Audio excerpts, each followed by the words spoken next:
بسم الله الرحمن الرحيم. الحمد لله رب العالمين، والصلاة والسلام على أشرف الأنبياء والمرسلين وعلى آله وأصحابه المجاهدين الطاهرين. أما بعد. Saudara-saudara kaum muslimin rahimakumullah. Pada dasarnya agama adalah aturan. Orang yang beragama adalah orang yang hidup memakai aturan. Berbeda dengan undang-undang hukum pada umumnya, maka aturan agama ini tidak hanya berisi perintah dan larangan. Ia di samping berisi perintah juga berisi anjuran, pembolehan, pencelaan, dan larangan. Dalam bahasa yang lebih dikenal, perintah adalah sesuatu yang apabila dilaksanakan beroleh pahala, sedang apabila ditinggalkan mendapat sanksi dosa. Amalan semacam ini dinamakan amalan yang wajib. Sedangkan anjuran, sesuatu yang apabila kita kerjakan beroleh pahala, apabila kita tinggalkan tidak beroleh dosa. Amalan semacam ini dikenal dengan amalan sunnah.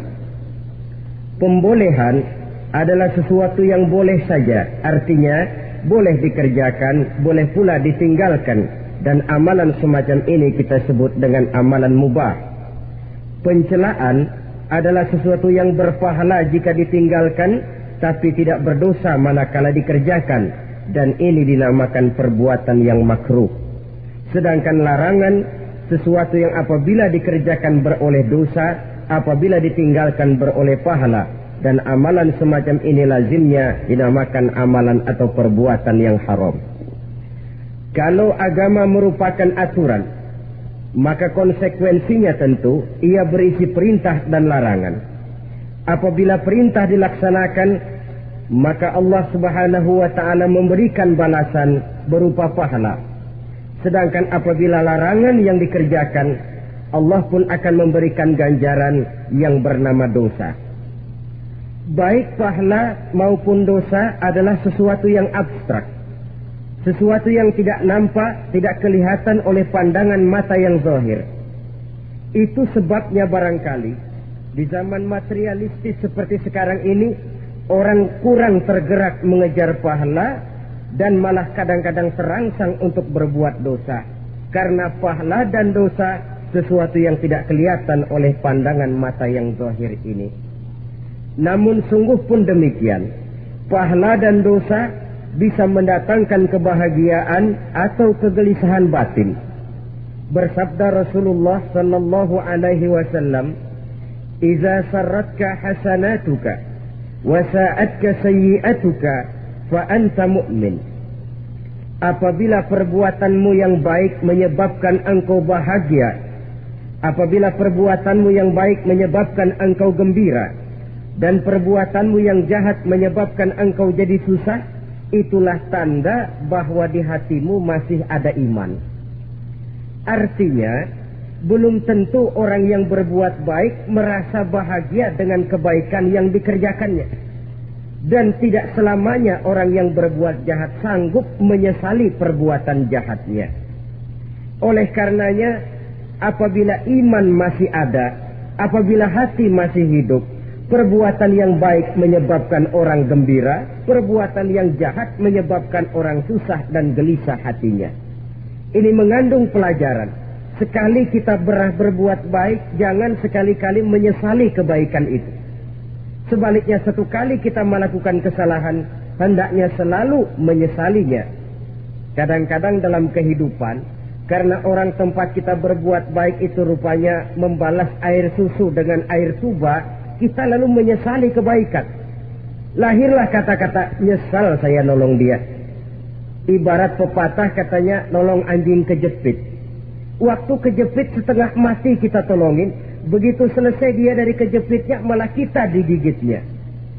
Saudara hadirin yang saya muliakan, dalam kehidupan sehari-hari barangkali ini kena filsafat yang disebut dorong mobil mogok. Ketika mobil mogok setengah mati kita dorong, begitu mesin hidup ditinggalkannya kita di belakang. Sesungguhnya perbuatan kita yang baik tidak harus disesali. Karena disesali atau tidak, toh perbuatan itu sudah kita lakukan. Dan penyesalan atas segala kebaikan hanya akan mengurangi nilai pahala kebaikan itu sendiri. Berbahagialah apabila berbuat baik, walaupun orang yang kita melakukan kebaikan membalasnya dengan kejahatan.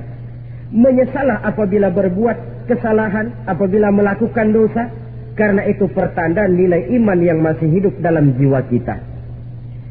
Saudara-saudara kaum muslimin yang berbahagia, jadi sungguh pun pahala dan dosa sesuatu yang abstrak, efeknya jelas dia mendatangkan kebahagiaan atau membawa kepada kegelisahan batin di dalam kehidupan manusia. Orang di zaman materialis kurang terangsang berbuat pahala dan terdorong melakukan dosa. Kenapa? Karena pahala tidak kelihatan, dosa tidak nampak. Kalau pahala kelihatan, barangkali nggak kuat kita mikul pahala. Kalau dosa benjol, umpama tiap bikin dosa palanya benjol, barangkali sudah nggak karu-karuan kepala kita. Baik pahala, baik dosa, sesuatu yang tidak nampak oleh pandangan mata zahir, tapi yang punya efek dalam kehidupan ini. Orang yang banyak pahalanya dengan orang yang banyak dosanya, kalau dia berjalan barangkali sulit kita membedakan. Tapi efeknya dalam kehidupan ini jelas adanya. Sesuatu yang bernama pahala kita perlukan, karena hidup tidak berhenti hingga di sini. Sesuatu yang bernama dosa harus kita hindarkan, karena ada kelanjutan sesudah hidup yang sekarang ini, kehidupan dari satu pertanggungan jawab. Itu sebabnya Imam Ghazali dalam bahasa yang indah sekali berpesan, "Jadidi safinah fa innal bahra amir, wa khuziz zad fa inna safara ba'id." Perbarui selalu kapalmu, rawat, jaga baik-baik, dandani kapalmu, fa innal bahra amir, karena sesungguhnya lautan ini sangat dalam. Satu bahasa yang indah dari tamsil terhadap kehidupan. Perbaiki kapalmu karena lautan ini sangat dalam. Artinya, jaga baik-baik hatimu. Pelihara iman dan keyakinanmu. Karena hidup ini bagaikan gelombang lautan. Tempo-tempo air tenang, tempo-tempo ombak menggila dan menggunung. Jaga iman baik-baik karena hidup penuh dengan cobaan dan ujian. Itu maksudnya.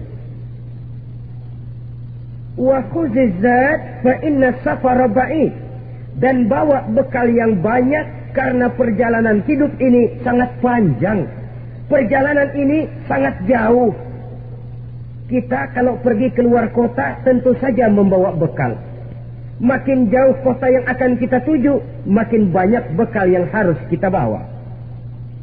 Alangkah sengsaranya manusia apabila dia akan pergi ke satu kota yang jauh, modalnya cuma nekat. Bagaimana nanti di sana sajalah. Tidak membawa bekal sebagaimana yang sewajarnya. Hal yang semacam ini senangnya sih belum tentu, keblangsak dan susahnya sudah kebayang. Itu dalam kehidupan di dunia ini. Bagaimana kalau sudah bicara tentang kehidupan yang akan datang?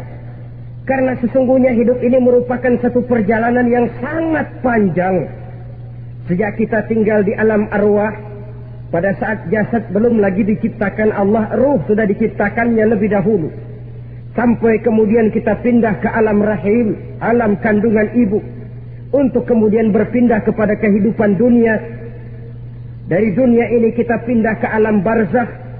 Di sana tinggal kita 100 tahun mungkin, 100.000 tahun mungkin, 1 juta tahun mungkin, menunggu saat datangnya kiamat. Lalu dari alam barzakh pindah kita ke alam akhirat. Satu perjalanan yang sangat panjang. Alangkah malangnya, alangkah sengsaranya jika tahu kita begitu panjangnya perjalanan hidup ini, tidak ada bekal yang kita bawa. Artinya kesengsaraan, kesulitan yang bertali-tali sudah jelas akan menimpa kita. Kalau pergi kita keluar kota membawa bekal uang, membawa bekal makanan, apa bekal yang mesti kita bawa apabila kita kembali ke alam barzakh, kembali ke alam kubur, berkumpul di padang mahsyar di akhirat nanti? Nasi yang mau kita bawa, uang yang mau kita bawa, Tentu tidak lagi, karena kehidupan materialis selesai di atas liang lahat. Bila masuk kita ke liang lahat, disitulah pahala dan dosa memegang peranan yang sangat penting.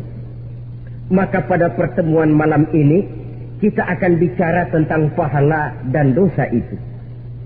Saudara-saudara kaum muslimin rahimakumullah, yang dinamakan pahala, kata Imam Ali Al-Jurjani dalam kitab At-Ta'rifatnya, ma yastahiqqu bihi ar-rahmatu wal maghfiratu minallahi ta'ala. Sesuatu yang pelaksananya berhak untuk mendapat rahmah dan ampunan dari Allah. Dengan kata lain, nilai pahala adalah akibat dari perbuatan-perbuatan di dalam melaksanakan perintah dan anjuran yang ada di dalam kehidupan agama. Apabila perintah dan anjuran kita laksanakan, nilai pahala itu lalu datang. Nah, nilai pahala dalam Islam, menurut konsepsi Quran, Allah menjelaskan, man ja'a bil hasanati falahu asyru amsalihha. Barang siapa yang datang membawa satu kebajikan, barang siapa yang melaksanakan satu kebaikan, maka dia akan mendapat balasan 10 kali dari kebaikan yang dikerjakannya. 10 kali ini pun masih dilipat gandakan dengan 7 ini pun masih dikalikan 100, dan itu pun masih ditambah dengan pernyataan wallahu yudha'ifu liman yasha. Allah masih akan melipat gandakan perbuatan baik seseorang yang dikehendakinya. Itulah nikmatnya dalam Islam. Tetapi sebaliknya, wa man jaa'a bisayyi'ati fala yujza illa mislaha. Barang siapa yang melakukan satu kejahatan, dia tidak akan mendapat balasan kecuali sesuai dengan kejahatan yang dikerjakannya. Alangkah rahman dan rahimnya Allah. Orang yang berbuat baik dibalas 10, dikali 7, dikali 100, masih dilipat gandakan pula.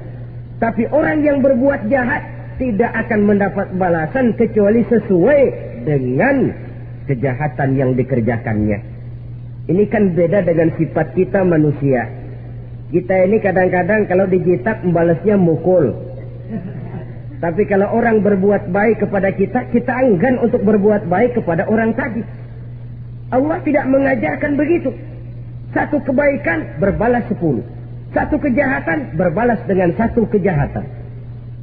Maha Rahman dan Rahim Allah. Bahkan dalam Islam, niat berbuat baik saja mendapat pahala. Sedangkan niat berbuat jahat belum ditulis merupakan satu dosa sampai kejahatan itu dikerjakan oleh orang yang niat tadi. Umpamanya, saudara niat, nanti malam giliran pengajian saya mau hadir di majelis taklim. Pas datang waktu malam, hujan turun sangat lebat. Saudara berhalangan datang ke majelis taklim, saudara sudah mendapat pahala niat. Tapi saudara niat, nanti malam kalau turun hujan, saya mau bongkar rumahnya si fulan, saya mau curi seluruh harta bendanya. Ternyata malam saudara tidak mengerjakan perbuatan itu belum ditulis dosa sampai perbuatan itu benar-benar dikerjakan. Tapi lalu jangan macam-macam. Kalau begitu niat aja yang baik, biar nggak usah dikerjain. Niat aja pengen ngaji walaupun tidak ada niatan untuk ngaji. Allah lebih tahu tentang apa yang terdetik di dalam hati sanubari kita. Itulah sebabnya sangat dianjurkan orang untuk melakukan segala macam kebajikan, dan dianjurkan orang menjauhkan segala macam bentuk kejahatan, karena dia akan berefek melahirkan dosa dan pahala. Dosa dan pahala itulah alat untuk memperoleh kebahagiaan di alam kubur, di padang mahsyar, sampai di akhirat nanti. Di dunia ini mungkin segalanya bisa kita beli dengan yang namanya uang. Keamanan kita bisa menyewa petugas untuk menjaga rumah kita. Kendaraan yang mewah bisa kita beli. Udara yang sejuk bisa kita ciptakan. Siapa banyak uang, dia raja. Mungkin itu di dunia. Tapi bisa apa uang kalau kita sudah masuk ke alam kubur? Bisakah munkar nakir kita sogok? Udah karkir, jangan nanya nih, cepet.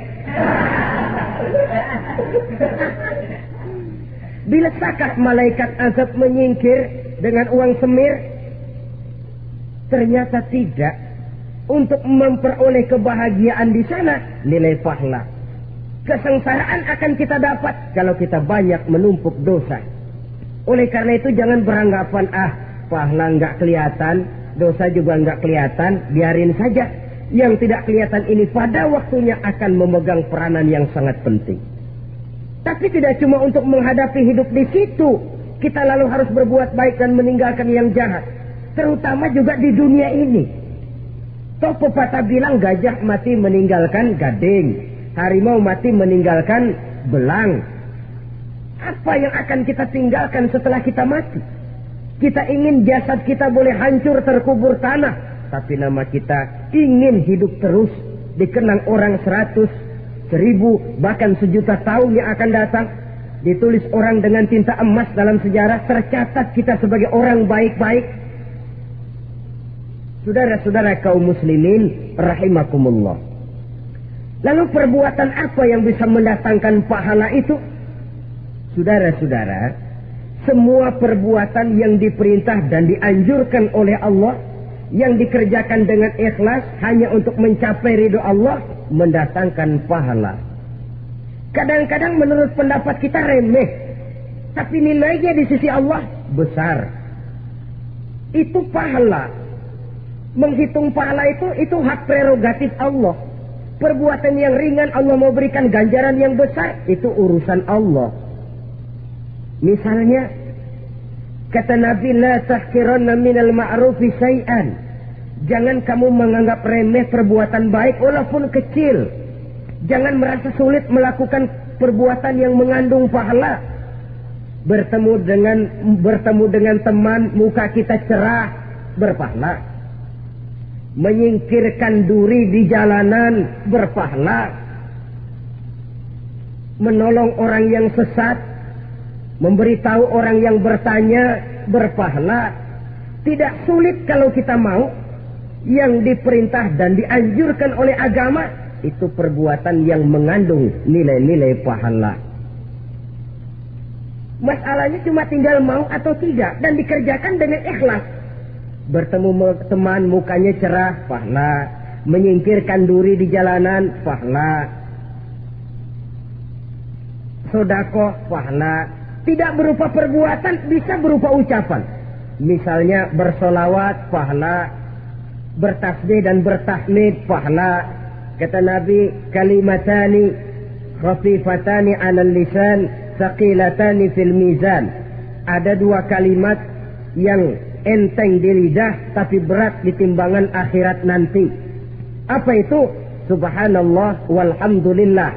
Itu kan amalan yang ringan, perbuatan yang mudah saja, tapi nilainya demikian besar dalam pandangan Allah. Jadi pendeknya, perbuatan yang bernilai pahala adalah perintah dan anjuran agama yang dilaksanakan dengan ikhlas semata-mata untuk mencapai ridho Allah, itu mengandung pahala. Niat dasarnya itu harus karena Allah. Landasannya harus karena ikhlas. Bukan cuma sekedar basa-basi. Tidak karena ingin dipuji orang. Tidak karena mengharap tanda jasa. Tapi ikhlas semata-mata. Dari perbuatan yang paling kecil dan mudah sekali, sampai kepada amalan-amalan yang besar dan memerlukan biaya yang besar. Seperti melaksanakan ibadah haji, seperti jihad fi sabilillah, membangun masjid, membangun pondok-pondok pesantren, membangun pusat-pusat kesehatan, membangun jalan-jalan umum, termasuk menjaga keamanan. Jangan dikira loh, si Stamling umpamanya, menjaga keamanan kampung tidak berpahala.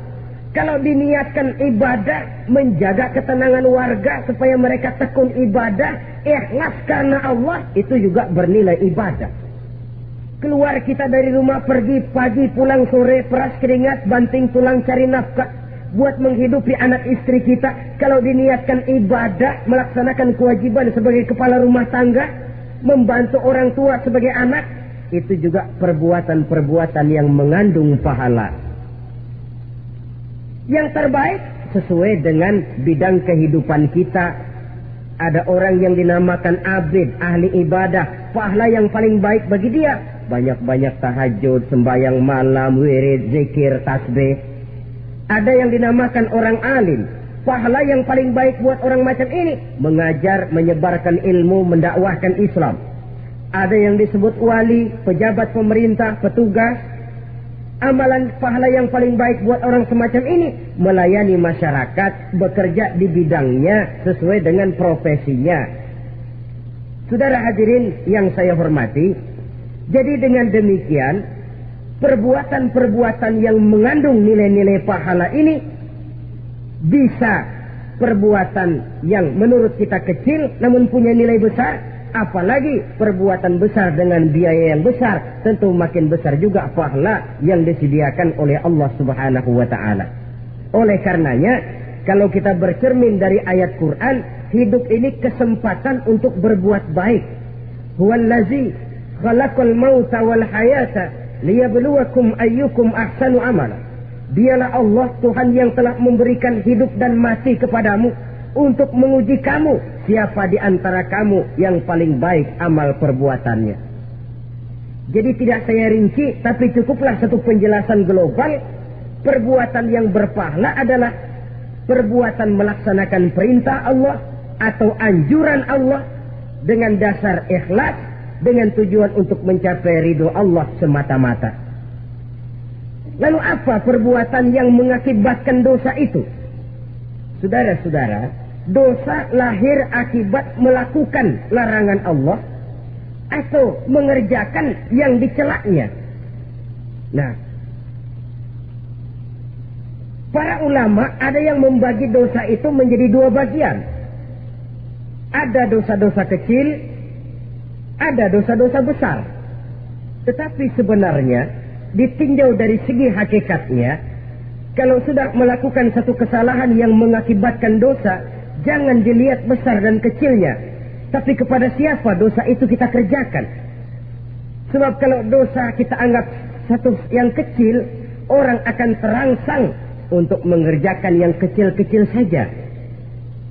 Sehingga dengan demikian, yang kecil pun akan menjadi besar kalau ditumpuk-tumpuk. Sedangkan yang besar bisa saja menjadi kecil kalau selalu diiringi dengan permohonan ampun kepada Allah. Itu sebabnya para ulama sufi, orang-orang tasawuf mengatakan la saghair ma'al istimrar wa la kabair ma'al istighfar. Tidak ada dosa yang kecil kalau dikerjakan terus-menerus, dan tidak ada dosa yang besar kalau digempur tiap saat dengan perbuatan istighfar atau memohon ampun kepada Allah Subhanahu wa ta'ala. Cuma saja pada umumnya, karena dosa-dosa kecil itu lebih mudah taubatnya, dan ada janji Nabi, barang siapa yang meninggalkan dosa-dosa besar akan diampuni dosa-dosanya yang kecil-kecil. Oleh karena itu, pada kesempatan ini kita akan juga bicarakan apa saja yang termasuk klasifikasi dosa-dosa besar, dengan harapan kita bisa menjaga diri, menyelamatkan diri, jangan sampai terjatuh ke dalam dosa-dosa yang besar tadi. Tetapi bukan berarti kita harus terangsang melakukan dosa-dosa yang kecil. Biarin kecil ini tobatnya gampang. Dosa kelas teri. Dosa itu kan tidak kelihatan. Lalu terangsang melakukan perbuatan dosa-dosa walaupun kecil, kalau berlarut terus-menerus dia akan tumbuh menjadi dosa yang besar. Oleh karenanya jangan sampai mengundang pengertian kalau kita membicarakan dosa-dosa yang besar lalu terangsang melakukan dosa-dosa yang kecil, karena bagaimanapun juga dosa kecil dan dosa besar sama dalam arti kepada Allah kita melakukan kesalahan. Dan dosa yang kecil pun kalau bertumpuk, dia akan menjadi banyak. Saudara-saudara kaum muslimin rahimakumullah, ada beberapa jenis dosa-dosa besar.